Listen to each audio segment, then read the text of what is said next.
Hey there, Matt Clark here. Welcome to Module 7 of Amazing Selling Machine. So at this point, let's go all the way back to the beginning. You got your Seller Central account set up, you found your product, found your supplier, got your listing set up. That takes us modules 1 through 4 of Amazing Selling Machine. Then module 5 and 6, the ones that we just covered, is all on promotion, ramping up sales. So no matter where you're at in this business, use those two modules to really kick up sales. But once you start getting sales coming in, that's when the other side of this business kicks in. And that's what this module, Module 7, is all about, your operations. Now to a lot of us, myself included, operations is not that sexy of a business topic. But here's what is.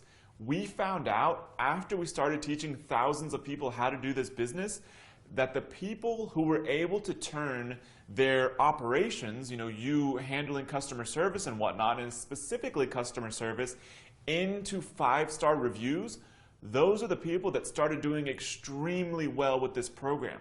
So this section is a little bit on how to use the different reports and how to run the operations of this business, but equally as important to your sales and really ramping things up is how to turn the sales that you get, that you've learned how to ramp up through modules 5 and 6, how to turn those into 5-star reviews. Because as you know, on Amazon, reviews are like gold. So jump right in right now to Module 7 of Amazing Selling Machine.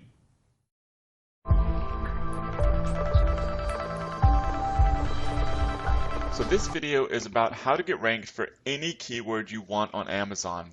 Now I mentioned this in one of the very earliest videos of the Amazing Selling Machine. I believe it was in Module 1. But this is the most important thing in terms of marketing on Amazon and making money with Amazon that you could possibly learn. It took me a good 3 years to figure this out, a lot more testing. Even long after I was doing well on Amazon, I was kind of just throwing stuff against the wall and stuff was sticking, so I kept doing a lot of different things and overall things worked out. But it really took a while really to hone in what exactly produced the biggest and fastest results on Amazon, and it's really this. It's getting ranked for high value keywords on Amazon. Because you learned in one of the other videos is that getting ranked for categories is nice. Categories may get you some traffic, but most people don't find products by looking through categories. They find them just by going right here to Amazon search bar and searching for something. So for example, let's go ahead and pull out the good old favorite silicone spatula example. Go ahead and do a search for that. So somebody, if they're looking for this product, they would just go here, search this keyword and any other related keyword. And then, what's extremely valuable in terms of making money on Amazon? It's getting ranked in one of these top spots for this keyword. Now, depending on the product and depending on the keyword, you may make plenty of money being ranked way down here, in one of these other positions. But ideally, you're ranked in one of the top 3, top 4 positions. That's ideal, but you could still do well in other positions. But the question is how you get ranked for these. Really, the way it happens is, first off, you have to lay the foundation, which by this point you should have already done, or if you're still waiting for your product and that sort of thing, you will be doing based off what you learned in the earlier modules, is you have to lay the foundation of making sure your product converts better than any other product in your market. Because when that happens, then what I'm about to tell you will naturally happen. So the way products really get ranked for keywords on Amazon is Amazon sees that when somebody searches for this and somebody buys one of these products, that product basically gets, who knows how Amazon actually tracks this stuff internally, but gets the equivalent of a point. Gets a point for basically saying that when somebody searched for this, they bought this product. Amazon's like, okay, cool. And then when that happens a whole lot, Amazon's like, wait a minute, if somebody's searching for this and they keep buying this product, then let's keep bumping this one up because a lot of other people will probably buy that product based off of this keyword search. So eventually that product keeps rising up in rankings because people are searching for this, buying this, searching for this, buying this. And then eventually, it gets to the top of the rankings, one of the top positions, and that's really how it happens. So the whole key to this is that you want to get people buying your product after they've searched for a keyword. Now, what if you've just added your product and you don't rank in one of these top positions, but you still want to get people to buy your product through this keyword? Well, no matter what source of traffic you're driving, which you'll learn more about in this module, you've already learned some other traffic strategies. Go ahead, review those, because you can use those with this strategy and any other traffic source you can possibly think of. All you have to do is, rather than giving people a direct link to the product, tell them to go search for the keyword, then buy your product. Because if your product, even if it's ranked on, say you look through here, you're like, okay, I don't see my product. I'm on page 3. Let's go to page 4. Okay, fine. I finally found my product. Now, this is just a random one. I have no idea what this is. But say this was your product. Then everybody you tell, you're saying, hey, I'm not going to give you the direct link to my Amazon product, but here's an image, here's what it's called. Search for this keyword, silicone spatula, and go to about page 4. It bounces around a little bit, but tell them to keep searching through the pages till they get to page 4, and then go buy your product, rather than giving them the direct link. That's going to help your product rise up in the rankings. So this is extremely important. I cannot stress how important this is and how valuable this is. This sort of information is not available anywhere else. Use this idea in any sort of traffic you possibly can. Now, some you may have to give them a direct link. That's fine, but any sort of traffic where you can control how that person finds your product, make sure they search for one or more of your top keywords first, then go buy your product.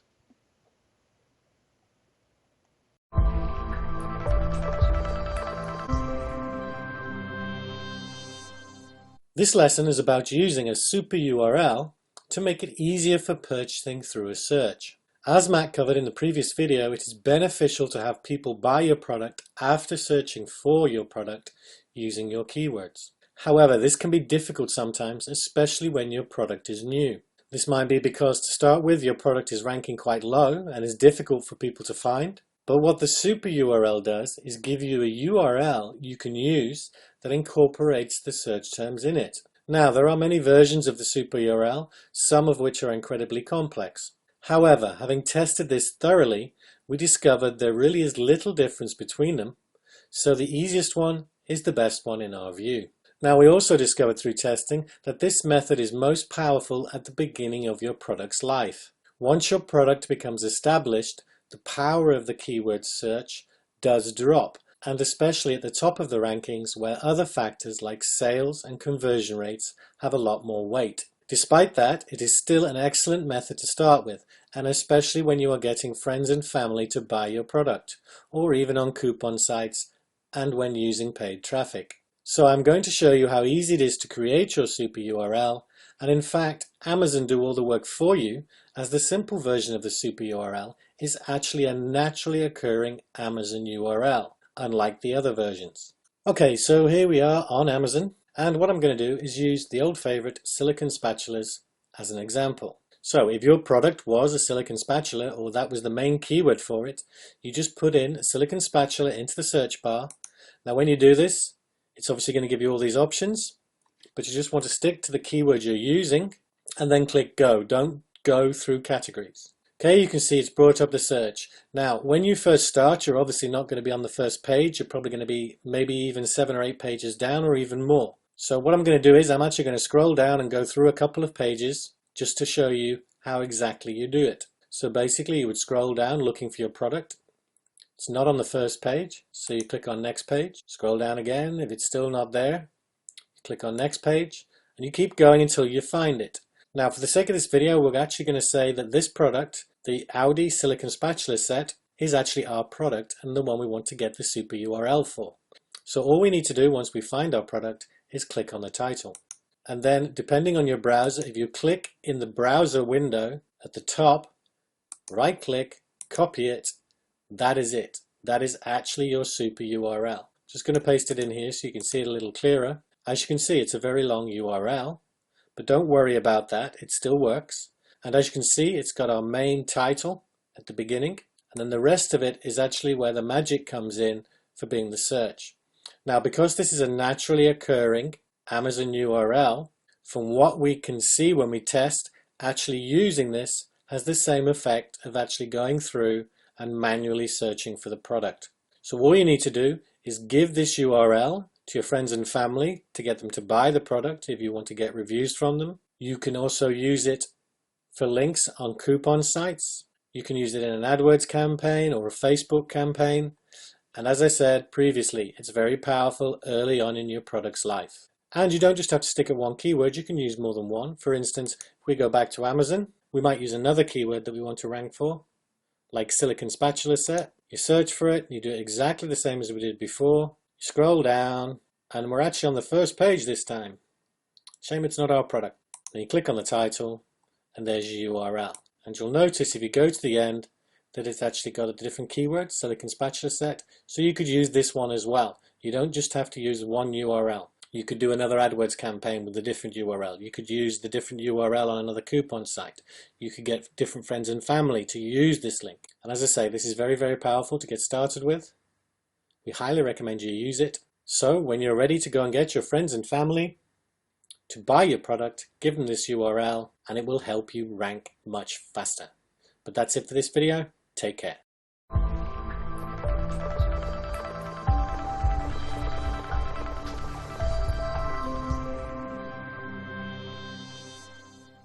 So this video is about review magnets, using customer service to sell more on Amazon. Amazon, if you look at any sort of recent surveys, that sort of thing, Amazon's constantly rated as one of the companies that provides the absolute best customer service. Now you as somebody selling on Amazon, they are lending you their reputation. So they are very strict about how you treat their customers. But you can actually keep them happy, but go above and beyond to help benefit yourself. The first reason customer service is so important on Amazon is because they track everything you do. You have to provide good customer service or your account can get in trouble, especially when you first start selling out and you are a new vendor on Amazon. The second reason is getting more product reviews.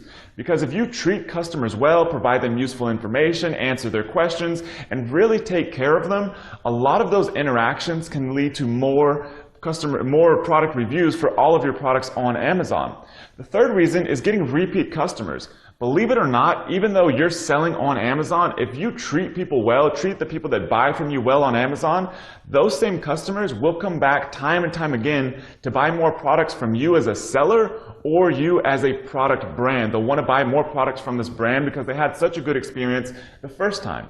So one thing that we like to clarify when we teach people how to sell on Amazon and how to provide good customer service is what we call getting 5-star customer service on a 4-star product. Now everything I've taught you about finding great products still applies. You want to get the absolute best products you possibly can. But for whatever reason, not every product is going to work out for every person that buys it.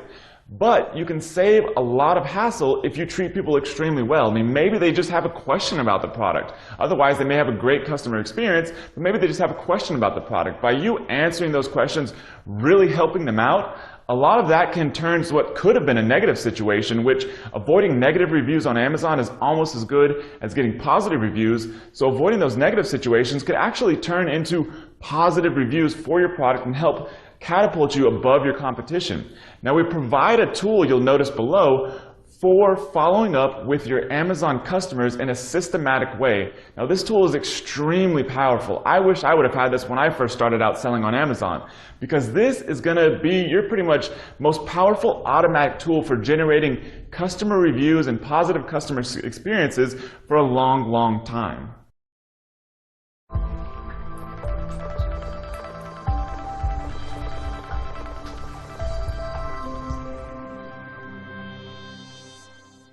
So this video is all about managing your inventory when you're selling on Amazon. So the two main rules of inventory management are, number one, don't run out. Now, when you're first starting out, like I said previously, running out of inventory is perfectly fine. It's a little tough to estimate how many you're really going to sell because Amazon doesn't give you that data. So it's perfectly fine when you're first starting out. But once you get up and running, you really never want to run out of inventory. Because, when you're out of inventory, you're obviously not making any money while you're out. But also, your rankings can actually drop a little bit. If you run out of inventory and then you're out for maybe a few days or a week, you'll find that when you get inventory back, your rankings will have dropped a little bit. Not like you're starting back from zero, but it's just a little bit you'll have to build back up. So you don't want to have to deal with that. But the second rule of inventory management is you never want to order too much inventory. So it's a little bit of an art, a little bit of science when it comes to inventory management, because if you order too much inventory, then that's just cash that's been eaten up. You had to spend more money, and it's just sitting there, hopefully being sold eventually, but while it's sitting there, it's just cash you've tied up in inventory. So you don't want to order too much either. Now, you're going to need to know your inventory lead time, which means On the day you decide you need to order more inventory and you call up your supplier or email your supplier to order more inventory, how long does it take from that point until those products that you order are literally available for sale? Now that's going to include things such as once you call your supplier and tell them you need to order more inventory, how long does it take for them to put that order into their system? Once it's in their system, how long does it take them to prepare the products for sale? Once that's done, then they have to ship them to wherever they're going to be fulfilled. If they're doing fulfillment for you, maybe that cuts down a little bit, but if you use what I teach you is using fulfillment by Amazon, you have to wait for them to ship it there, and then you have to wait for fulfillment by Amazon or FBA to process the inventory. So you're going to need to know all of those different aspects, because the next step is to figure out the number of units you're selling each day. Pretty easy to look at inside of Amazon. Because once you know how many units you're selling each day, you can calculate how many days of inventory you have left. For example, if you're selling 10 units a day and you have 100 units in stock, then you know you have approximately, on average, about 10 days of inventory left. Now, if you figure out that your lead time is maybe 14 days, 2 weeks, then if you have 10 days of inventory left, it takes you 14 weeks to get 14 days to get your products back in stock, then you're going to have 4 days where you're out of inventory. Something that's not very good, so you're going to need to watch out for all of that. Now, one thing to think about is that when you're calculating how many days of inventory you have left, you're going to need to take into account holidays and other factors like that, because depending on the products you sell, for example, Christmas or the day before may be a big time for your product selling because it's products people buy as gifts and that sort of thing. On the other hand, if you're in a different market, those may be horrible sales days because they're just not products people buy as gifts. Something to keep in mind. So if you see a big spike or a big drop, you're going to want to average that versus the other days that you've seen your product selling, so you get an accurate number of days of inventory remaining. Now, whenever you're ready to place more orders with your supplier, here's a big tip for making more money and saving money.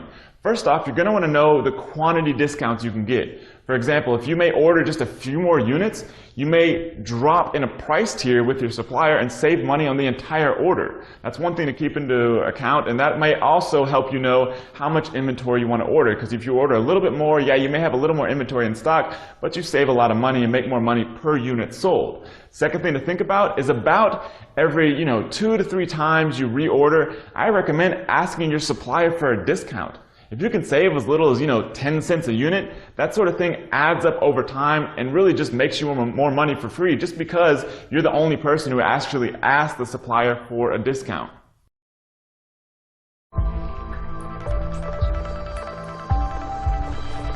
So in this video, I'm going to briefly touch on what your Amazon seller rating is and why it's important. So if I'm just over on Amazon.com and I'm just a, average consumer and I go and I'm looking for an iPhone 5 case, for example, and I click on this and then I'm saying, okay, cool, this one looks good. So I'm going to click on this first product. And then, this one right here, it's fulfilled by Amazon, but I'm like, who is Rirth? I don't even know how to pronounce this, don't know who the seller is. So, I'm not really sure if I want to buy it from this person, even though it's fulfilled by Amazon, but, they could be selling, fake products. It could be poor quality and may get poor customer service. So I'm going to go click on them and check them out before I go ahead and hit the add to cart button. So if I click on that seller name, then as you can see, they have a 4.9 feedback rating, which is what we're talking about. 4.9 stars over the past 12 months. They have 18,000 ratings, which is a large number of ratings. Their overall rating is, 4.9, so it's about a 5-star. So okay, good. They're a good, reputable seller. And then as you can see here, here's recent feedback about this seller. Product arrived a day earlier. Okay, good. Loved it. Dropped it once. Cracked it. Return process kind of inconvenient. Okay, maybe not so good. And you can see how they've sort of tracked over time. Now this, you're going to have a page just like this once you get up and running and selling on Amazon. So people will be clicking on this thing. It's not going to be a huge percentage, but some people will be clicking and looking at this page to see how you're doing. So this is actually pretty important even if you're selling your own brand. Now, we haven't touched on this much, but it's good for you to know just for your general Amazon knowledge, because when you're selling your own product, it doesn't matter as much. But if you were selling, for example, other products that are already listed on Amazon, as you can see here, 10 new from $8.99, then your seller rating, as you can see, 86% positive, 98% positive, 98% positive. This is the one in the buy box, also because it's got a lower price. But this also helps you claim the buy box too. So not a big thing to worry about because we're all about selling our own products, but that's something to know also. So you want to keep your seller rating as high as possible just to maximize every potential sale. So now I'm going to go jump over inside of Amazon, inside of Seller Central, to show you what it looks like from inside of there. So as you can see, I'm over inside of Seller Central now. All I've done is clicked on performance and then feedback.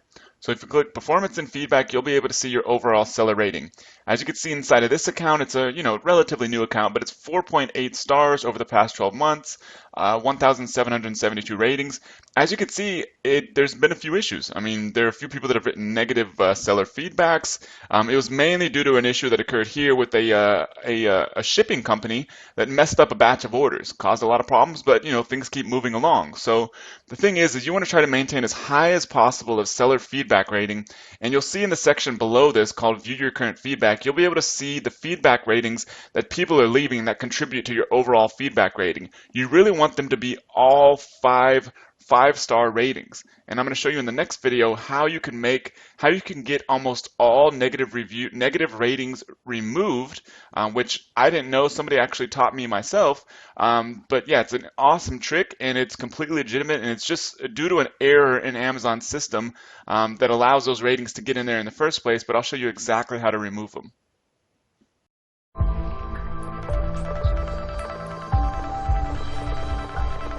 So here's how to get 99% of your negative seller feedback removed. Now, if you go to your performance and then feedback screen, and if you ever see one that's, pretty much four or below, I mean, really 3 or below, but even 4, because I mean, if you want a 5-star rating, I mean, 4 drags that down.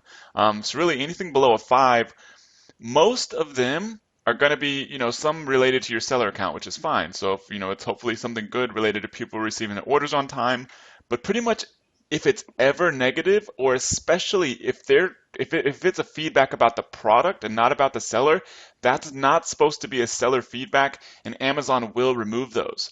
So what you have to do is go ahead and look and find your negative feedback rating. So you just go to, remember, performance and then feedback, and then all you do is go copy the order ID. So you go ahead and copy that, and then at the bottom of your page, it's cut off on the screen here, but at the bottom of your page, all you do is go contact seller support. Then over on the Contact Seller Support screen, you just go to Orders, Customer Feedback Problems, and then you'll just say problem with seller feedback. What you put in here doesn't really matter a whole lot. And then you paste the order ID in here, click check, then just scroll down and you'll see there's some different fields you can enter. And for example, you can check that it's product feedback or that it's other. I mean, that's the reason you're appealing. So what portion qualifies? All of it. Additional information. This is product feedback, not seller feedback. Please remove it. Thank you. So just type in something like that and make sure you check one of these boxes. And then all you do is at the bottom of the screen is click send message. Now give this a day or two, and if it gets rejected, they say they don't want to remove it, submit this again, because you'll likely get a different person that likely will remove it. I mean, this is incredibly powerful. So yeah, do this whenever you get any sort of negative feedback, and that'll help you keep a higher feedback rating than just about any of your competitors.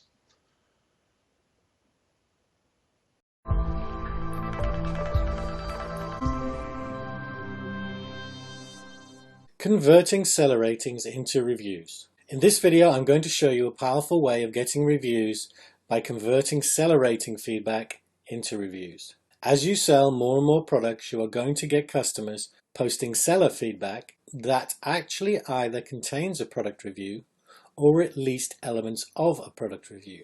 The reason customers do this is that they simply do not understand the difference between seller feedback and a product review. Now, you should be asking for seller feedback in your email sequence, but you are still going to get customers who post about your product instead of feedback on your actual seller performance. When this happens, you just need to contact them. The best approach. We have tested this a lot, and the best method was actually offered by a member way back in ASM 1. Now, the last thing you actually want to do is tell the customer they actually did something wrong. So how do we get them to change their rating to a review without blaming them? Simple. We blame Amazon. So instead of telling the customer they did something wrong by posting a product review as seller rating, we tell them that Amazon put their product review in the wrong place. It really is simple and very effective and can get you product reviews that you otherwise might miss. Now in the next slides, I will cover the skeleton of the message you send them, but it is up to you to fill it out. We are not going to give you an example of a complete email because we don't want everyone sending exactly the same email. So say hello and use their name. It's always very, very important you use their name. If you have their first name in the information, then use it. Thank them for their seller rating. It's very important you make them feel good about themselves for helping you. Explain that it appears Amazon have put it in the wrong place in your seller rating and not as a product review. Ask very nicely if they could spare a couple of minutes to post it as a review. You then paste their seller feedback into the email. This makes it easy for them to complete the product review. You give them the link to submit a review for your product, and you tell them they can just copy and paste their feedback from the email and paste it into the review form, and it will only take them a minute or two. Make sure you add that you understand that they have a busy life, but that you really would appreciate it. Thank them again for their seller feedback and for being a customer. Always, always make them feel that they are a valuable customer to you. So, in conclusion, use this method whenever you see a product review come in as a seller rating. There is no need to remove the seller rating using Matt's method unless it is bringing down your overall rating. And as the only kind of product reviews you're going to want are going to be a minimum of 4-star, it's a safe bet that you're not going to want to remove the seller rating. Finally, do not be disappointed if your customer does not change it or post your product review. You are going to be asking for a review in your email sequence anyway, so hopefully if you miss them on this, you will get them when they receive that email. So take action. Go and see if you've got any of these seller ratings that could actually be a product review. And email that customer and get yourself a product review. That's it for this video. Take care.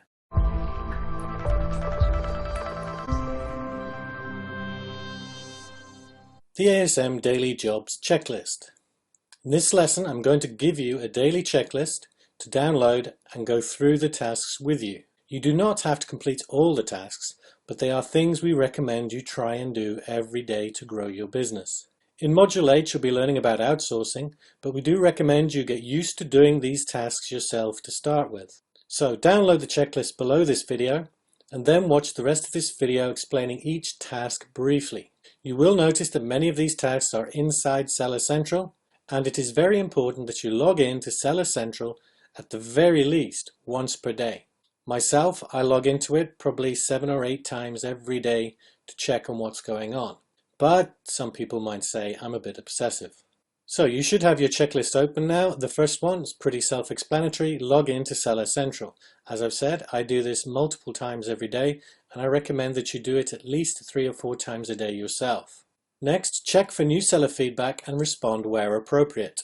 Check your seller feedback for any bad ratings and see if you can have them removed. And remember, after watching Matt's video, you can have them removed if they are about the product and not about your performance as a seller, and you can also have them removed if the complaint is about delivery time or anything related to delivery, because that would be an FBA issue, and if you report it as an FBA issue, they will strike that rating.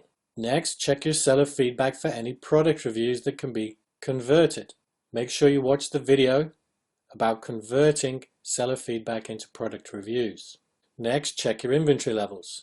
I'm not going to go through that in this video, as there is an entire video on maintaining your inventory levels. It's important that you check your inventory every day. Check for any new questions on your listing, and also comments on those questions and respond.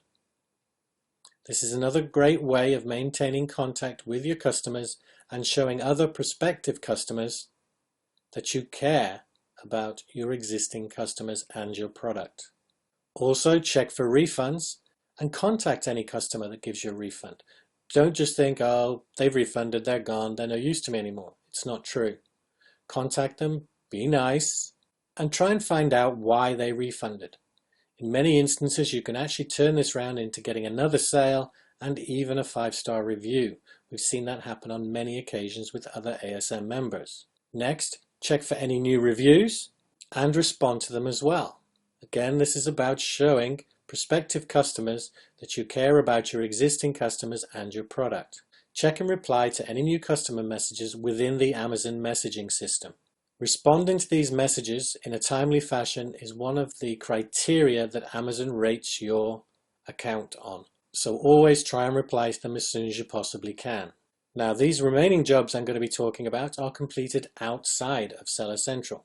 First, check your Seller Central email account to see if there's anything you missed when you logged into Seller Central or anything you need to respond to. Next, check your Amazon rankings for your primary keyword or keywords. It's always a good idea to check this every day to see how it's going. And also make sure you are logged out of Seller Central when you do this, because being logged into Amazon can actually skew the results. Log in to the Amazing Academy and complete your Alliance jobs for the day. If you get in the habit of doing your 6 Alliance jobs every day, you will be amazed how quickly you can get these done. Next, check your company brand product sites or Facebook pages, and if they are interactive, respond to any messages on those sites. Lastly, do at least one promotion job for your product or products. I'm going to separate that now and talk about the promotion jobs that you can do every day. So daily promotions. Create a video and submit with the video tool. If you've watched the training for the video tool, I actually showed you a very easy way of paying $5 and getting these videos created for you to take out the hassle of actually creating them yourself. Submitting videos on a regular basis with the video tool has been proven to boost your results inside the rankings of both Amazon and of Google. So do try and do them on a regular basis. Create a press release and submit with the PR tool. Now remember, you want to be doing at least one of these every day. You don't need to do all of these every day. But do create a press release and submit it with the PR tool. Again, submitting regular press releases will boost your rankings and will also help with your brand recognition. Write an article or a post and put it on your company brand website or Facebook page. This is especially important for your company or product Facebook page. Having regular content on there will mean that Facebook will help you rank better because you are posting regular content, and you will also get more interaction from the people that might have liked your page. Next, perform a social action and link to one of the above pages that you've created or any existing page, and of course your product page. This could be making a small tweet, or again using Facebook to post about your product or one of the other pages you've created. If you've got plenty of images, upload an image to Pinterest and again link to your product page or one of the other pages. Social proof and social interaction are very, very important in the search engines these days. So it's critical you try and do this on a regular basis too. Don't just rely on the Alliance tool to do this for you. Doing it yourself is another great way of expanding your brand recognition. Lastly, add social jobs to the Alliance tool for new content that you've created above. So go in, create a Facebook job to share the video you created or the press release you created or the blog post you've created. Again, using the Alliance tool for this is a very, very valuable way of maintaining your brand awareness and also of getting backlinks to all the content you're creating. Try and follow this checklist and complete everything on it every day. Now, everyone's got their own different time restrictions, whether they've got a full-time job or they work at home or whatever it is. But just try and do it every day. If you can't do it every day, then every other day. But the more you do this, the more you will get used to it, and the easier it will become, and the faster you'll be able to do it. And in Module 8, we're going to show you ways of outsourcing some of these jobs so you don't have to do them yourself every day. But that's it for this video. Take care.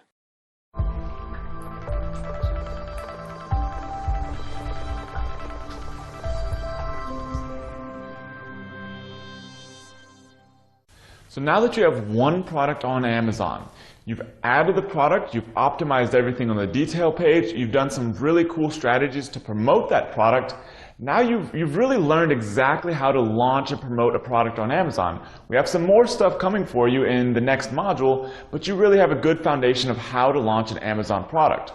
So once you have that product up and running, then it's time to start thinking about if you want to expand the number of products you sell. Maybe you want to add another one or another couple ones. How to evaluate whether or not it's time to expand to a new product? First off, you want to make sure that the first one is profitable, meaning that you have inventory under control and you're able to keep that product in stock, it has sales coming in, and that sort of thing. So you want to make sure that part is under control. The second thing is customer service. If you're getting backed up with customer service, not a good problem to have, and you want to make sure that that is completely under control before you even consider launching a new product. Also, you want to make sure that you've done all the promotion stuff we've taught you in the previous lessons and previous modules. You make sure you've applied all of that, learned how to do all of that to your first Amazon product. Once you've done all those things, then you can start considering adding more product or pursuing other product opportunities. So what products should you add, you might be wondering? Ideally, they are products related to and can go under the same brand as your first product. The reason for that is that when you start expanding outside of Amazon, it's good to have a good, solid, coherent brand with multiple products because you can do a lot of things there, and I'm going to teach you more about that in Module 8. Also, another big reason for launching a product in the same sort of market is really familiarity and how easy it is to do. Believe it or not, even in different markets on Amazon, products are slightly different as how they perform and also setting them up and that sort of thing. So you're kind of splitting efforts by trying to jump into multiple markets unnecessarily. With that said, if there's a product you really want to pursue, feel free to do that. It's obviously, if it's completely unrelated, it's going to go under a different brand and you're going to be doing a few different things in Module 8, but that's perfectly fine also. Now, if your first product, for whatever reason, is not doing well on Amazon, that's perfectly fine. We've all had products that didn't do well. They just didn't work out for whatever reason. That's perfectly fine. First thing to think about is there anything else you could possibly do to promote that on Amazon? Maybe some of the promotion you've done just needs a little more time to work out. If that's not the case, if you don't feel that is the case, and you just feel that product's not something you want to keep pursuing, that's perfectly fine. You've learned exactly how to launch a product on Amazon. Everything you've learned can be used to launch any new product on Amazon in that same market or in another market.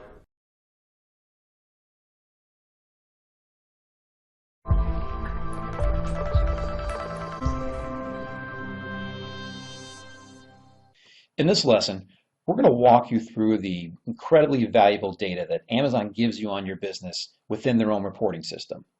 And we're also going to cover a daily tracking spreadsheet that you can use to help manage and grow your business. And this spreadsheet is the exact same spreadsheet that Jason himself has developed over the past year and uses to manage his business. Now, one thing you probably want to know is why is it so important to know your numbers and to pay attention to these reports? And the reason is you're here to build a real, successful, long-term business. And one quality that you'll find in most successful businesses is that they constantly strive to understand everything they can about their own business and the market they operate within. This includes how well their sales are going, how they're performing compared to their competitors, which marketing strategies are or are not working, how efficiently they are managing their inventory, and countless other aspects of the business. Now, while many companies struggle and spend a lot of time and money to try and develop a reporting system, Amazon makes it incredibly easy for us. They've given us all these reports right inside of Seller Central.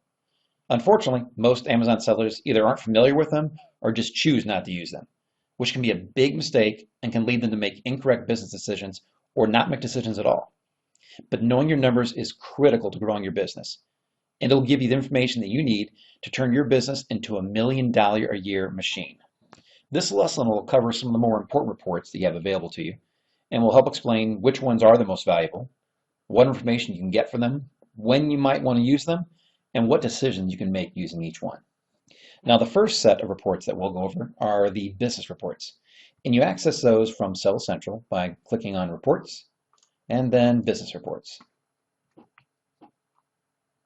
And by default, this will bring up the sales dashboard, and I can tell you without a doubt that this will very quickly become your very favorite report and maybe even very favorite site on the internet. As your sales start to get going and really ramp up, you will find yourself on here refreshing it multiple times every hour, as every other ASM member will attest to. But other than being a great report to see how you're doing that day, it also can give you some very valuable information that's more than just a snapshot of what's going on that day. So first off, today is Tuesday, June the 11th. This is fresh live data right now. It'll tell you exactly what time the report is accurate of. So this is as of 5:15 p.m. Pacific time. So that's important to note, is that all the times on this report are given in Amazon's time zone, which is Pacific time. So it'll tell you the total number of orders received, the total units. So I've had 55 only on 49 orders, means we've had some multiple products sold on each order. The total number of product sales. This does not take into account any discounts that you've offered or promotions. So that's one thing to keep in mind, that if you're having a big promotion, this is off of the actual price of your product that it's going for without someone using a coupon on it. So that's important to keep in mind. The average number of units you're selling per order, and then the average sales price per order. Now down here, these graphs are great for comparing your sales over time. So this left graph is the number of units, so the number of products you sold, and then the right graph will be the total sales dollars for those units. So they both show the same information. One is just in dollars, one is in units. So I'll cover the first one here, and it'll be applicable for the second one. Now, if you'll notice that as you hover over these reports, the numbers that they give you start changing within there. And what they're doing is they're actually comparing where you're at that point in time to where you were yesterday, the same day last week, and the same day last year. So it's pretty cool to kind of get an idea of exactly where you were at previous points in time, so that you might start seeing and understanding some trends within your business. What days of the week sell better, what or worse. Maybe how you've grown over the past couple of months or years, and how you were doing at the same time last year. Now, I'll take these off here. It's pretty easy to take those off and see a little bit more on here because it can be cluttered. But as you can see now, I'm just only showing my current sales today. But if I wanted to see where I was last year at the same day, I click on that, and as you can see, nothing was added here, because I didn't make any sales last year on this day. I just launched our products, and I think I only sold a couple at this point in time, but on this day, didn't sell any. But let's look at last week now, on today, Wednesday of last week. And there you can see now the yellow one starts showing us what I actually did that day. Also, you can tell that you ended the day last week with 72 units and just over 1,900 in sales. Now let's look at yesterday. You can add that in, and as you can see, yesterday we had an even better day. 84 units ended up at almost 2,400 in sales. But it's really interesting to see how you can compare your current day to previous points in time to start seeing, what days or what hours maybe even you start selling at. For me, after 4 a.m. is when sales start picking up, and then usually after around 8 or 9 p.m. is when they start dropping off. Probably pretty typical for most Amazon customers. You may be different. I do find that since we're selling products in two different categories, one of them tends to get more people early in the morning, and one tends to get more people later at night. So you might start seeing the same kind of trends. And on that note, you'll notice at the bottom that they actually will break your sales out by product category. So if you are selling in multiple categories, you'll see them broken out on here. The only thing that this report is missing that I know everyone wants to see are your sales by product. So if you're selling for more than one product, all of the sales in these charts and these numbers are combined for all your products, so you won't be able to break those out. That's the only downside here. Now, you can very easily filter the report to any date range you want. It automatically shows you what you're doing today, but you can go ahead and look at the week to date. After you do that, you always have to hit apply. Then you can also do month to date, year to date, and a custom date range where you can go in and apply any date range you want. Let's say you want to look and see how you were doing last month at this point. So for the first 11 days of the month for this month, how did you do for the first 11 days of the month last month? Those are the kinds of information you can get out of this report. Now let's go look at some of the other business reports that are available to us here. And you can access those by going to the left-hand side of the screen. Of course, there's a sales dashboard that we're on. But below that, you'll see 3 reports that are by date, and then several reports that are by ASIN. So the by date reports will take all of your products and summarize your sales data by day. By ASIN is exactly what it says. It's going to take your data and then break things down, not by day, but by your product. So you can see exactly how each product is doing. So first, let's go up there and look at the by date reports. There's the sales and traffic report, which is the high level overview about how your products are doing each and every day. And then I'm going to go to the very next one, the detail page, sales and traffic, because it's basically the same report, but it gives you a little bit more information. So you'll see again, by date, a lot of the same fields here, your total overall product sales, number of products sold, number of orders sold, which will be less or equal to the number of units sold. And then it's going to go over what are called page views and sessions. A page view is anytime a person visits your product detail page. And if a person visits it 3 times that day, it's going to count as 3 page views. A session, however, would give you the same information, but if the same person visits it 3 times, it's only going to count at 1 time because you really want to get a better understanding of how often you're converting that customer, not just how often you're converting someone who visits your page if it's the same person looking at it again. The buy box percentage is how often your product has the buy box. Don't be terribly concerned if your number is not exactly 100 all the time. Sometimes that's completely normal. You may have some other products that Amazon may be selling one of your used products. It happens usually very, very quickly if a customer returns it and they want to sell an open box product. That'll happen, and sometimes Amazon will get the buy box. If you see your number dropping below 90% or so, that could be a sign that someone else is selling your product. You might want to look into that. Now, over here, they start giving you some percentages that are oftentimes considered conversion rates.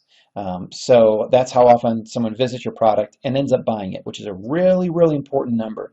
You'll see a lot of people that know what they're doing will tell you that your conversion rate is critical to how well you rank your product as far as certain search terms, and that's absolutely correct. So you want to pay attention to this, and you always want to make sure that your conversion rate or unit session percentage is as high as possible. So one thing to look for trends. So you'll see that it's never the same number. It kind of varies anywhere between 7.5% up towards 10, maybe 11%. Maybe it was a real good day, 13%. You just want to keep track of that. And if you start seeing some days where it gets really low, like for example, here we had some really low conversion rates, and I might want to look into that and find out exactly what was going on that day. But then after that, things start going up again, and we've actually been on a really good trend where we're having conversion rates well over 10%, upwards towards 12%, and I think we're going to be moving up there. This report will give you an idea of exactly how you're moving with that metric. However, one thing people don't know about this report and any other report under the business reports is that you can add other pieces of information. And to do that, simply scroll over to the right-hand side of the screen, and you'll see all the different columns or different metrics you have available to you. So, for example, a great one that I like to look at would be units refunded and refund rate. This is going to tell you if you have any product defect issues. So do you have a lot of people returning a product? Is it getting worse? Maybe you got a new batch in, and you'll want to check and find out, does your latest inventory order, is it getting refunded more than your first one was? That could be a sign of a product defect. So by clicking on those, they automatically refreshes your report, and it's going to show you that. So you'll see by day how many units were refunded and what percentage that was of all the products you sold that day. And then, of course, what this report also does is, in addition to giving you daily numbers, at the bottom, it's always going to give you a summarized version of that. So whatever time period, we're looking at the last 30 days, here is our overall percentage of a refund rate. Here are the total number of units refunded. Here are our average unit percentage rate or conversion rate, total sales, total number of sales, total number of orders. It gives you a real nice snapshot. And the reason I mention that is because that's going to help you see trends.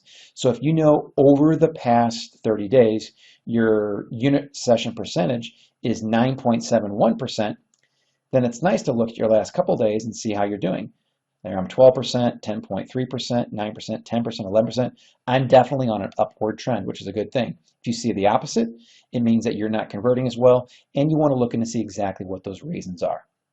Now, let's go back over and look at some of the other reports. Those are the ones that are by date, and let's start looking at the by ASIN. Now, these may not be incredibly important to you if you only have one product, but as soon as you start selling more than one product, you definitely want to start looking at each product and how it's performing individually.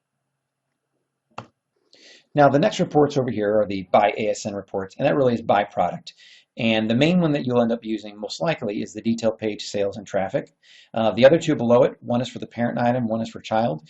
If you have products with what are called variations, so they have different sizes or different colors, that'll give you a way to easily break down how each variation or size or color is doing, and you can also look at them combined together by looking at the parent item. But they all show the basic information, so I'll just go over the detail page sales and traffic and tell you what I use it for. Now, as you can see here, this doesn't break down your data into dates. So it's going to tell you for the entire date range, so for the last 30 days, May 11th through June 11th, how did each individual product perform? And it'll give you the number of sessions, session percentage, page views percentages. Now, an important thing to know is these numbers here, the page view percentage and session percentage, those aren't conversion rates. Those are for everything that you're selling, for all the products you're selling, which ones are getting the most views by the customers. So as you can see here, this product gets almost 6% of our customers looking at it.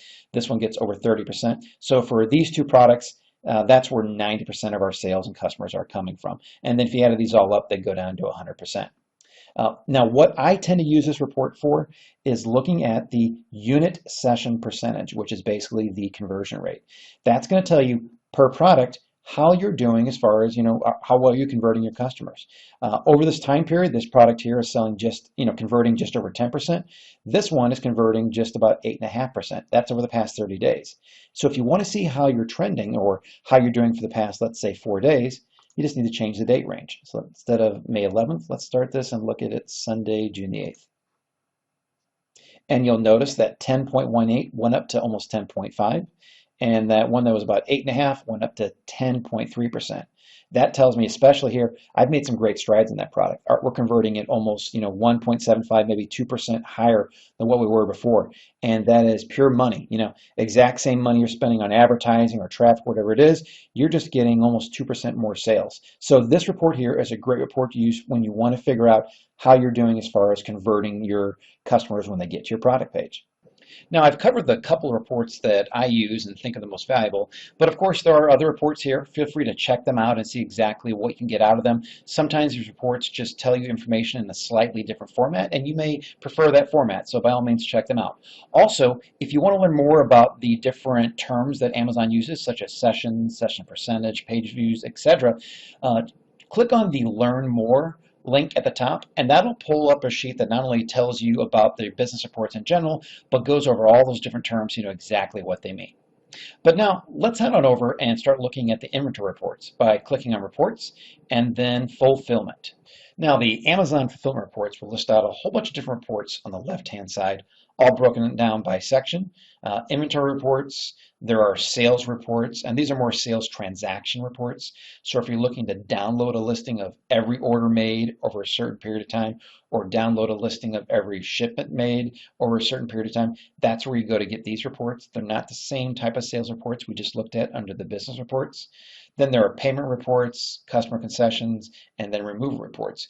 We're going to go over a couple of reports here, the ones that I think are the most important for you to get started with, but by all means feel free to check out all the reports that are listed over here. The first report I want to go over is the Inventory Health Report. And if you look over here, you don't actually see it because it's shown only when you click on the Show More. When you do that, then you'll see the Inventory Health Report. Now, for every report on this screen, you'll notice there are two different types. The first one is the viewing online, where you just see the report listed out straight on your screen. And the next option, if you like this, refer this, is to get a download of it. So all you do is click on the Download tab and then click on the Request Download. And Amazon will submit that report to the report system, and it'll start generating it. And it'll actually notify you once the report is ready. And then you can download it and paste it into your spreadsheet application and do all types of filtering and sorting, or maybe just saving that data for future. Now, as you can see here, the report actually is ready for download if I want to download it. And I also got a notification up at the top saying the report is ready. But for this lesson, we're just going to go ahead and view the data online because it's a lot easier to see it right on the screen. So here we're looking at the Inventory Health Report. And one important thing to know about this report and most of the reports in this section is that they are up to date as of whenever you generate them. So for this report, for example, when you generate the Inventory Health Report, it tells you the current status and health of your inventory at that point in time. Now, there are several different useful pieces of information here. However, I find the most useful thing for this report is to use it to determine when you need to reorder so you don't run out of inventory. And to do that, I look at a couple things. One, I look at the total sellable quantity, which tells you exactly for each product how many you have available for sale. Then I go over and look at the number of units that were shipped in the past 30 days. And then Amazon does the math for you and says, based upon those two numbers, here are how many weeks we think that you have of inventory before you run out. So for here, for example, we have 11 more weeks. Here are 7, and down here, look at 5. And when I start seeing things around 5 or 6 weeks, and knowing what my lead time is, that's when I start to get concerned and realize that I better have already placed an order, especially if you're sourcing from overseas, where you have maybe a 30-day manufacturing lead time, and then you have to factor in how long it takes to get shipped in. You really want to make sure that you pay attention to this report and do everything you can not to run out of inventory. Now, of course, it's going to happen to everyone, early on especially. It's going to happen once, twice, maybe 3 times or more, because managing inventory is very difficult when you're just starting off and you don't know what your sales are going to be. So if that happens, that's okay. But the important thing here is you start tracking it, you start managing it, you start getting better over time, because you don't want to run out of inventory, because that's simply losing potential sales and revenue you could be having. Now let's go look at the next report, the returns report, and you'll find that under customer concessions and returns. And you will notice that this report does have a time component to it, so you can see every single return that happened in the last day, 3 days, 7 days, and so forth. And when you do that, you just simply select the time frame and then hit generate. And there's 2 reasons that I use this report. One would be just to find out what's happening with our products. Are they being damaged a lot? You won't know if it's damaged during the shipment of it or whether it's from your manufacturer, but it will give you an idea of whether or not your products are having some kind of issues getting to the customers.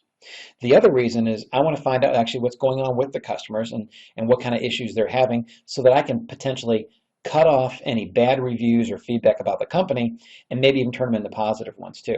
So over here you'll see the reason listed. Amazon does their best trying to give you the reason for the return, but as you can see here, they don't always push the customer for a reason.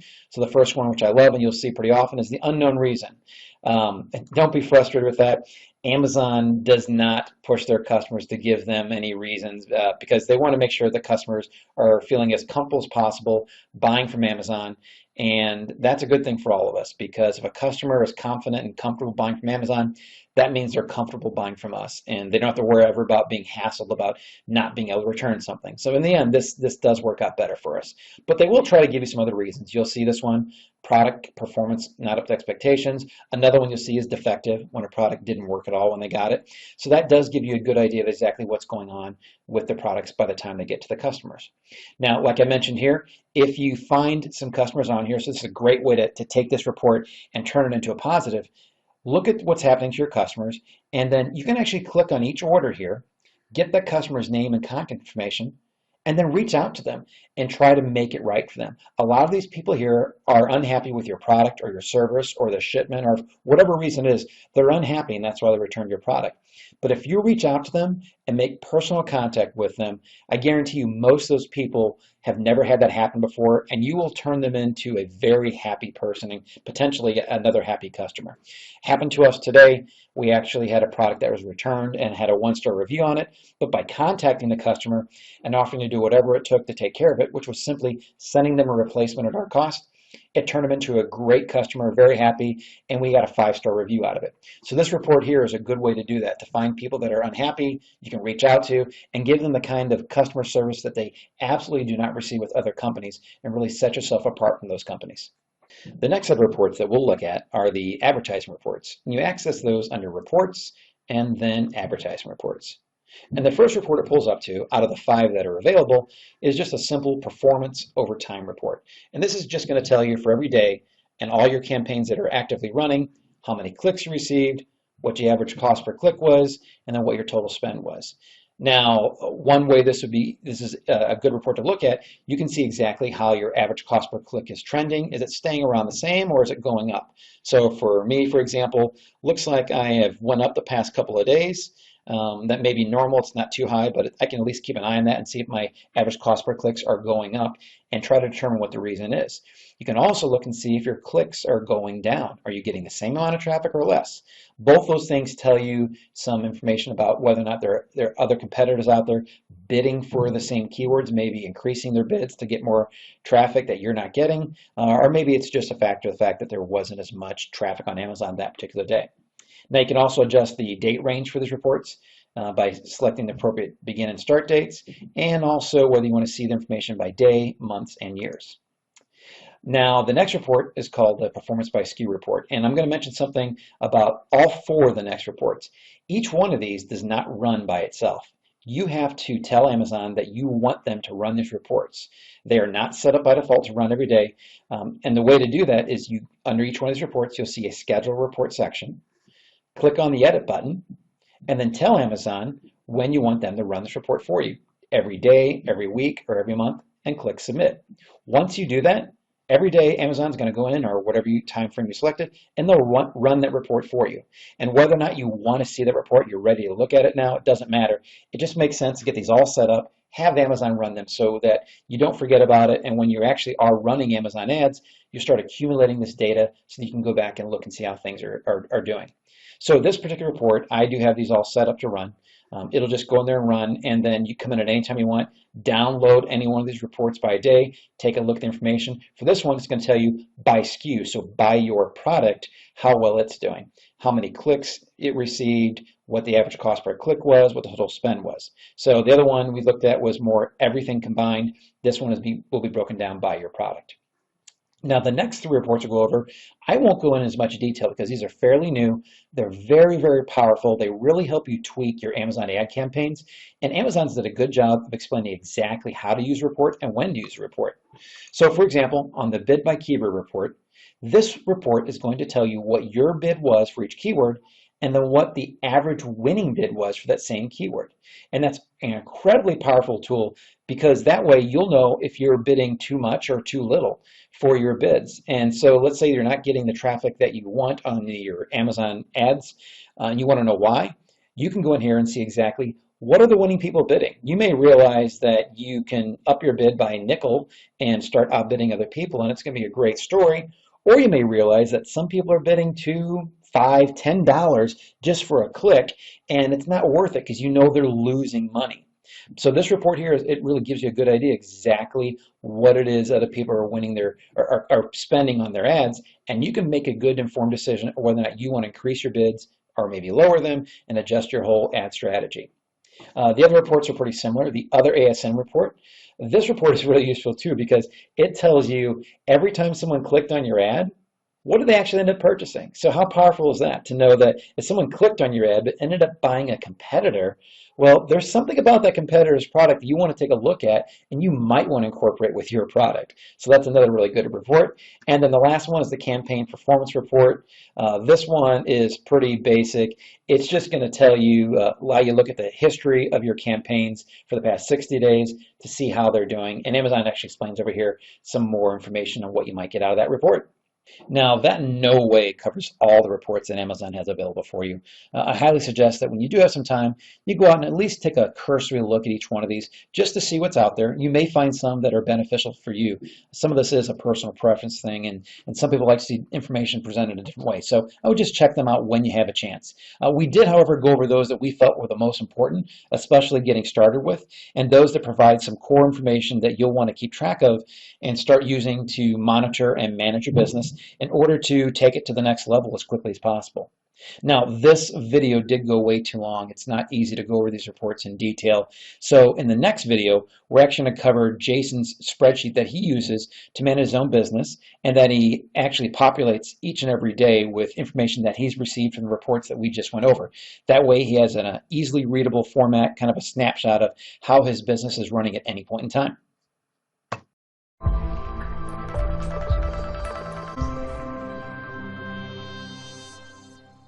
Welcome to Knowing Your Numbers Part 2, how to track and monitor your business data. In this video, we're going to go over a simple yet comprehensive way to track your most important types of business data so that you can better manage your business and make sure that everything's running as smoothly and profitably as possible. Now be sure to watch the previous video in order to see how to run the reports needed to get this information, as well as to understand why this is so important in making your business a success. The Know Your Numbers spreadsheet is actually a Microsoft Excel spreadsheet, but it can also be opened up using Google Docs and works basically the same either way. By tracking the data in this spreadsheet, you'll be able to see how different tactics and strategies and some other factors affect the performance of your business. While it may take some time to become familiar with these numbers and what type of adjustments, if any, you need to make when you see certain things, you should still begin tracking it as soon as possible so that you have this data available later on. Some of the data points can only be obtained by gathering them each day. So if you don't start tracking them now, you won't have access to them later on.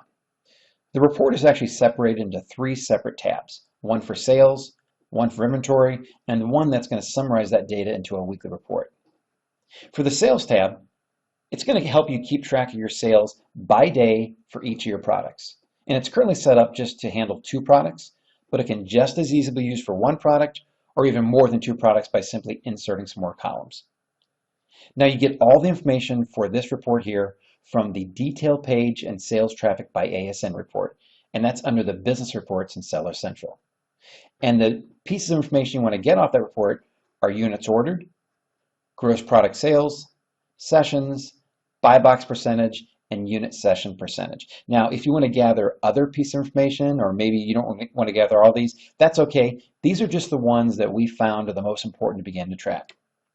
Now, if you do forget to start populating the data in this report right away, this is the one that you can actually go back and get at any point in time. You simply go into the detail page and sales traffic by ASN report and put in a different time frame and go back and populate the rows that you may have forgotten to do. But you want to try to get in the habit of doing this each day so that you start seeing trends in your reports where you can see what's changing from day to day. Now, the next tab is called the Inventory tab. And this is going to keep track of several key pieces of product information by day. The primary source of data is the Inventory Health Report, which you can find under the Fulfillment Report section in Amazon. Now, one important thing to keep in mind is that report can only show you information for the specific point in time that it's ran. You cannot go back in time and get previous historical data on it. So it's important to try to run that report each day and preferably around the same time if possible. If you do miss a day, there's no way to go back and get that information. So that's why you want to get into the habit of running that each day. You'll also need to manually check your product sales rank, or BSR, by going to your product detail page each day. So for each product that you track in here, you want to populate the available units, your sales price, and the sales price you can get from the Inventory Health Report or also your product detail page. That's probably a good place to get it from because that sales price is not a price that takes into account any kind of promo codes you have going on. It's the same price that if anyone finds your product and goes to your detail page, what they would pay that day. That's the price you want to include here.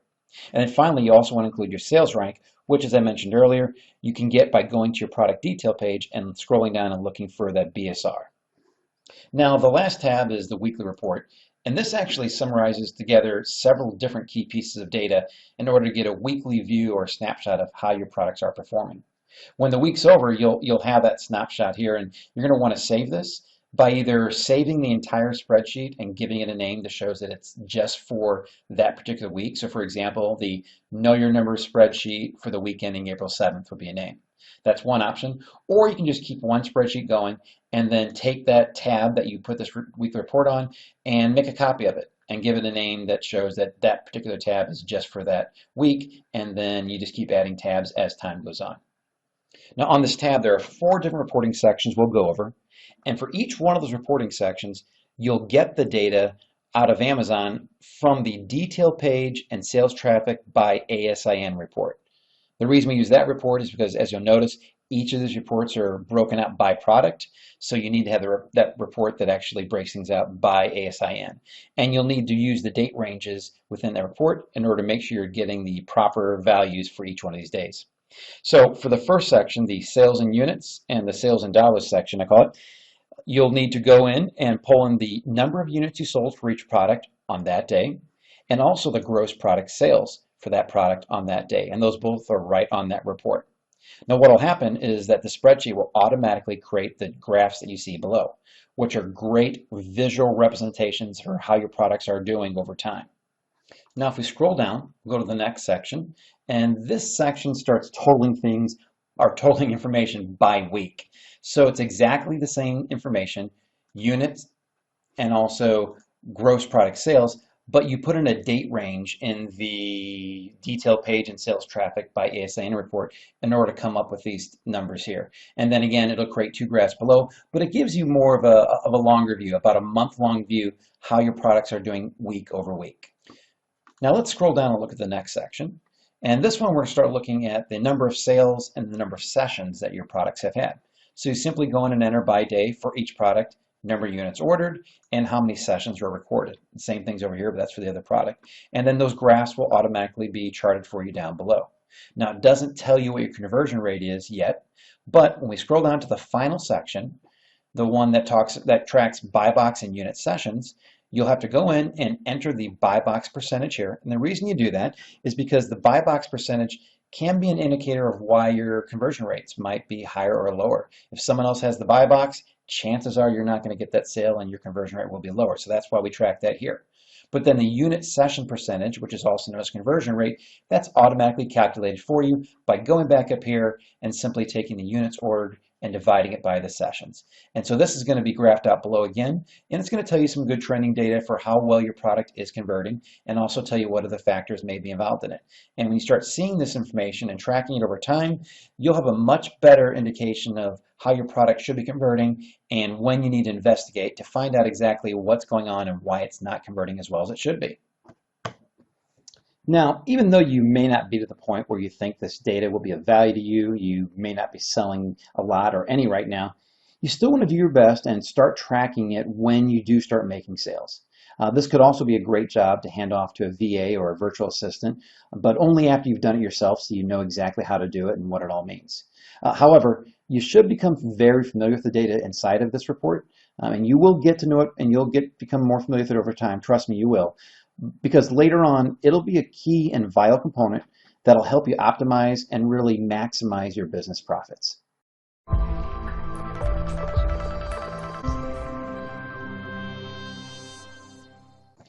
In this video, we're going to go over Amazon Seller Support in order to show you how to use it, which type of contact methods to use, and which situations are best for each. Now, while Amazon is definitely a customer-centric and customer-focused company, they do realize that their sellers provide a vital part of their business. So to help support their sellers, they have a dedicated seller support department and a good set of online documentation to help answer any questions that we might have. Now to contact seller support, you simply click on the Contact Seller Support button that you'll see on many of the screens here. It's not on the home page, but if you do scroll down to the bottom, you'll always see a Contact Seller Support link down there. And that'll bring you to the main Contact Seller Support page. Now from here, you'll see a list of different issues or topics on the left-hand side, and you simply navigate your way through each one of these until you finally find the right section that you have your issue. And then you'll click on that, and then it'll allow you to enter the information for your issue. Now, a lot of times when you click on the Contact Seller Support button, it will take you to the appropriate section already because Seller Central knows where you're at and they know what issue you most likely have. However, it doesn't always do that. That's why you just can always navigate if you want to the right section. Now, when you scroll down to the bottom, you'll be asked to enter your question, some additional information. Usually it has to do with the product you're talking about, and then what the contact method is, email, phone, or chat. An important thing to note is that if you select the phone option, you do not contact seller support, they contact you. So you'll be putting in your telephone number to have them contacting you. Now, which contact method you choose is definitely up to you and is your preference, but we also want to give you some advice on some situations we found that certain contact methods work better than others. For example, for phone, this is really a good method to use when you have one of two situations. First one, if you have an urgent need and you can't wait for someone to email you back, because that can take up to 24 hours, phone is always a good option to get someone on the phone right away. Also, another good option for phone is when you want someone from Seller Support to walk you through how to do something in Seller Central. Seller Support really does excel at that, at walking you through exactly how to use their system. So a few examples might be how to set up a parent-child relationship, how to go through the brand registry process, or how do you set up a promotion and which of the different promotion methods work best for a situation. Those are some situations that seller support can really walk you through on the phone very easily. Now, choosing the email contact method will initiate an email conversation with you and seller support. However, it's a pretty slow and tedious process. It can take up to 24 hours to get a response back, and as many people tell you, you don't usually get the right answer on the first response. A lot of times you'll get a canned response, or they don't quite understand your issue because it's not as simple to have a back and forth conversation like you can on the phone. However, there is a time to use email, and that's usually when you want to document their response. So for example, if you need to get clarification on an Amazon policy, the email method can be really good because that way you have a record of exactly what they told you could and could not do, just in case anything ever happens later on. And the chat option is somewhere in between phone and email, but personally I think you might be better off just talking on the phone instead of this option, as that way you have a rep's dedicated attention and focus on the phone, whereas in chat a lot of times they will be talking to and supporting several people at the same time. So if you're outside of the country, outside of the United States, and the phone doesn't really work for you and you want something a little better than email, then absolutely chat might be your best option. Now, the last thing we want to go over is something that Matt talked about in an earlier video about how to remove virtually all negative seller feedback. And the way you do that is by contacting seller support, just like we went through here. However, there's a pretty simple way to do that I'm going to walk through right now. So here I am back on my Seller Central homepage, and let's imagine that's first thing this morning, and my plan is that I'm going to go through my customer feedback and look for any negative feedback to review. So I go up to my performance widget, I click on customer feedback, and this will show me my most recent feedback, but I want to make sure I see all of it, so let's click on the view all your feedback. Now, I don't actually see any 1-star ratings on here that I want to have removed, but let's imagine that any one of these is. I'm not going to do it, but let's just picture that it is. Let's say this was a 1-star one. I'm going to highlight the order ID and then copy it. And then I simply go down to the bottom of the screen and click on Contact Seller Support. What that does, that brings us exactly to the right location where I can submit this order and have it removed. Now, of course, I could have navigated here if I wanted to. Just go to the main Seller Support page, click on Orders, click on Customer Feedback Problems. But the point is, I'm in the mode of reviewing my customer feedback, and by doing this all right there, it takes me to this right page and saves me a couple steps. So the next step is to paste in the order ID, and then click check, and then Amazon verifies that it was an order that was fulfilled by them, which makes it available to be considered for removal.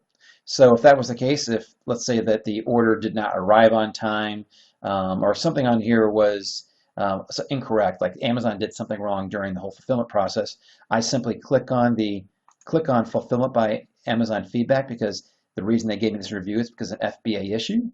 What portion of this feedback qualifies for removal? I'm going to type in all of it and then scroll down and click send message, and within 24 hours that negative review should be removed.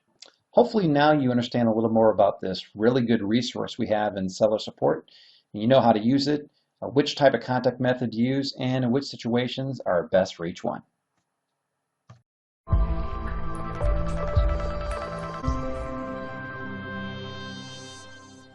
Hi, and welcome to module number 1 on outsourcing. My name is Alicia. That's me in the red top, and my sister Lorette next to me in the black top. We have been in internet marketing for a long time, and in 2005, Lorette wrote a course called Outsourcing Made Easy. It became the guide for a lot of internet marketers to first start outsourcing. See, Lorette came from a background where she worked with General Electric as a Six Sigma black belt, which just means that she's really good in systems and process analysis, very high-level system thinker. And what she did was she ran General Electric's outsourcing teams that they had in India. So she came to internet marketing with a lot of experience and background in in outsourcing, and she's taught me everything that I know. So we're going to teach you what we know about outsourcing. So let's continue. In module number 1, we're just going to talk about understanding your business goals and how you will achieve them, an introduction to outsourcing, and why you should use it in your business, looking at the return on investment of outsourcing as well as opportunity cost. And this is probably going to be the shortest module of them all. So let's start by thinking about your goals. What are your goals? Is it to grow your business? And if so, by how much? Have you written it down? And if you have big goals, which you should, there is no way you can achieve them alone. Outsourcing is the solution to grow your business and your profits. So expanding on your goals, and this course is created specifically for ASM students. So we know your goals, and they are increased sales, expanded brand awareness and exposure, top Amazon rankings, dominating the search engines, Google, YouTube, and on and on. You want to make more money and sell more products. So how are you going to achieve these goals? Well, we're encouraging you to outsource. So what is outsourcing? Well, outsourcing is hiring freelancers or a firm to do the tasks that you don't want to do, can't do, or shouldn't be doing. Let's talk about some examples of outsourcing, especially as it relates to you as an ASM student. Content, let's say you want some content written. So a content writer would be hired to write press releases or articles for your product. A video creator who could create a how-to video or a marketing video or an animated explainer video for your product. A team that can generate traffic for you and that can drive more visibility and traffic to your product. So when we're talking about your outsourcing team, we're talking about building a team of skilled outsourcers that can help you to grow the different aspects of your business. The opportunities are almost limitless due to the global talent pool. Really, you can find people to outsource to all over the world and leverage their skills and their knowledge to grow your business. Let's talk about some of the key benefits of outsourcing. You're going to love this part, right? It's freeing up your time to focus on building your business, accomplishing tasks that you personally don't have the skills to implement.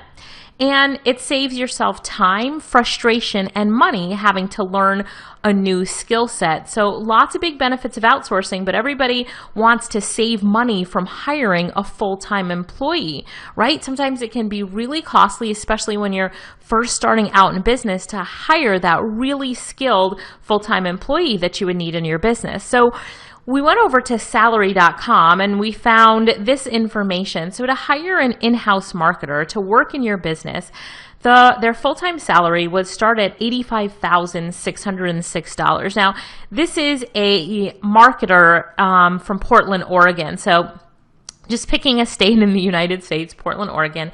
And then, you've got to pay medical, dental, taxes, vacation, paid holidays, sick time, and your actual cost will run you about $126,000.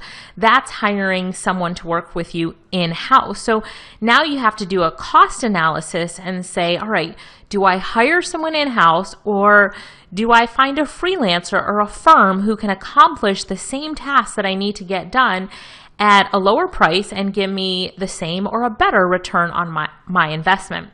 So when you're understanding your return on investment and your opportunity cost, really focus on your return on investment. If you can hire someone to do a job or a task for you that's X amount of dollars, whatever the amount is, think about what is the potential impact that can make in your business and what would you be missing out on if you didn't outsource. So let's talk about the next steps and then move on to the next module. So the next steps are understanding the need for outsourcing in your business and the huge opportunities it can bring to your business and to your bottom line profits. And the next step is to plan your outsourcing strategy. So what do you want to outsource and how are you going to accomplish it?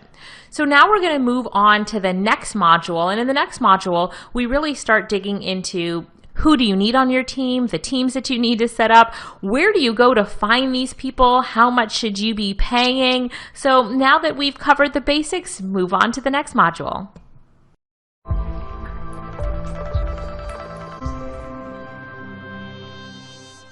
In this lesson, I'm just going to talk very briefly about outsourcing specifically for ASM. Now, when you first get started, you can take your time and start with just one outsourcer. And bear in mind, there are two different types of outsourcers. Those for one-off jobs, like logo design or packaging design, something like that, and those for continuous jobs. I am going to discuss the more permanent type of outsourcer in this video.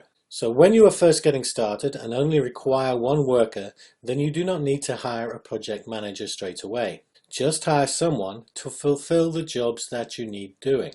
Doing this will actually get you used to dealing with an outsourcer and is great practice for when you do need a project manager later on. So when you have hired your first outsourcer, then obviously give them a chance to prove themselves. However, a phrase I always remember when it comes to hiring outsourcers is hire fast, but fire faster. Do not be afraid to fire a worker if they are not delivering results. Try to avoid feeling guilty. This is a business you are running. This especially applies if you are hiring someone for longer periods and not just for a one-off job. Now, once you have found a good worker that delivers and you are ready to hire more staff, then you are going to need a project manager. Trying to deal with multiple staff on your own is very time-consuming and will actually negate the whole point of having outsourcers in the first place.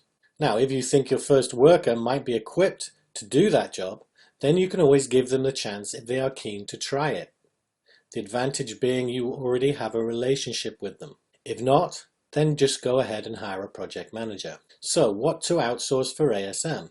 In the next video, I'm actually going to show you how to set up a sub-account in your Amazing Academy dashboard. This allows you to outsource the tools in the Amazing Academy dashboard without having to give them your login information. And you can actually outsource just about anything in your ASM business. As the previous videos covered, you can outsource all kinds of technical aspects of your business. Anything from logo design to package design and so on. These kinds of outsourcing tasks are more often than not a one-time thing until you have more than one product. And you can also outsource daily tasks too, and the easiest ones to get started with are the ASM tools. You can also outsource support jobs too. For instance, inside Amazon, replying to reviews, seller ratings, converting ratings to reviews, anything along those lines. However, it is important that you teach your outsourcer exactly what you want them to do, so it is obviously very important you learn how to do all these things yourself first. Personally, it wasn't for several months until I allowed outsourcers to deal with support type activities, but it will largely depend on your available time. For me, I wanted to be sure I knew how I wanted to handle just about any situation inside support before giving that to someone else to do. So do bear all these things in mind when you go to hire your first outsourcer. And as I said, in the next video, I'm going to show you how to allow your outsourcer to have access to the ASM tools. But for this video, we're done. Take care.